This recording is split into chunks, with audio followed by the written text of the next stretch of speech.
So, talking about your general interest in puppetry, where did it start from, and how long have you been doing it for? When I was about 7 years old, I met Carol Spiney, who was Big Bird, and it was kind of a life-changing moment watching that head come off and this wonderful man underneath.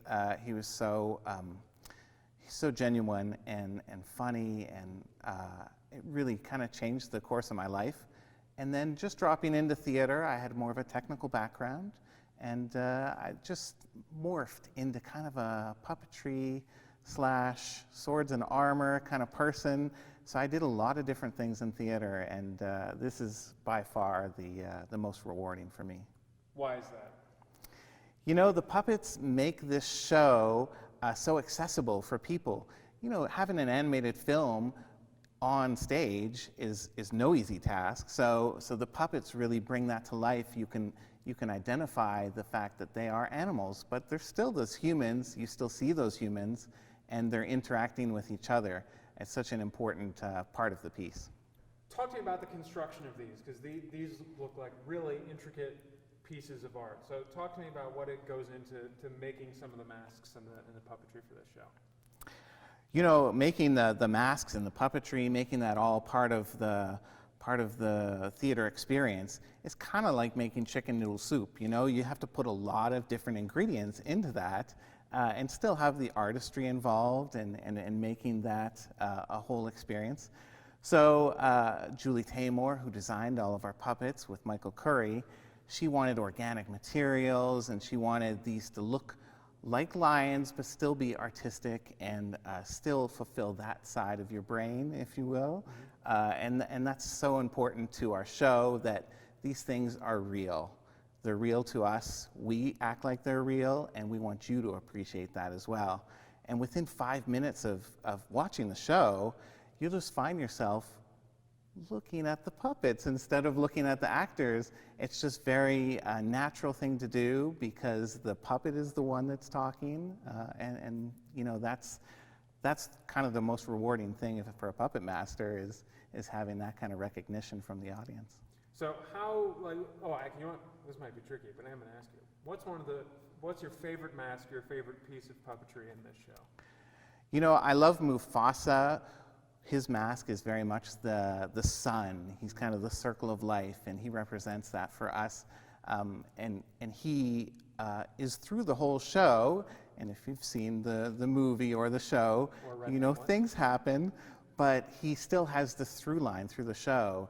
And at the end, he's still there. His spirit is there with us. It's the circle of life, and he's the sun, which gives all of us life. And for me, that is the most important puppet in the show. How long does it take to make one of these? I know that there's different levels of intricacy. Obviously, Zazu is a whole puppet. It blinks, it's more articulate. Some of them are just masks. But how long does it generally take to create one of these for the show?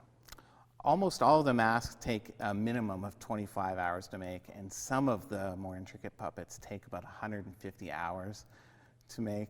They're very intricate. They have a lot of different aspects to them, so mechanical or artistic. Some of them have sculpting, some have painting. You know, a lot of different techniques are used in each puppet. So some of the more difficult ones, obviously, that takes a lot of cooperation too, between a lot of different artists. And that kind of is good for me, because it allows me to stretch a lot of different aspects of my own artistic sense. Do you ever have to do any repair to these while you're on the road? If so, how do you do it? Do you have to like bring an entire crate of all repair materials with you? So in the puppet department, we travel with our whole shop. And so, thankfully, nothing has ever happened to a puppet in our show yet. But one day, I'm sure it will. And then we will go into full-on triage mode. You know, you identify the problem, you fix it immediately if it's during a show. If it's not during a show, you take your time with it and you repair it correctly. But these things have to be as light as possible. So we can't just repair it how we would like, you know, to make it the strongest it could be. Sometimes we have to repair it knowing that it's going to break again in order for it to stay as light as it is. Do you work with the actors when you're coming up with these, or is it something that you just kind of design yourself, make, and present to them? Is there any interactive process with the actors when you're making these? So Julie Taymor and Michael Curry designed all the puppets in the show, and they were very thoughtful about how these would interact with actors. And I don't know that they, referenced with the actors on how to operate them. They're very artistic themselves. But definitely with that in mind, in how the actor was going to articulate the puppet, it was a very key part of how they designed these things. Anything I didn't ask about that you'd like to add? I guess just that the most rewarding thing for me too is also seeing the audience reaction to the show. It's so nice when you leave the show and you kind of mingle with the audience. They don't know you're there, and some of the things that they say. That's pretty special to me, especially when it's a younger person.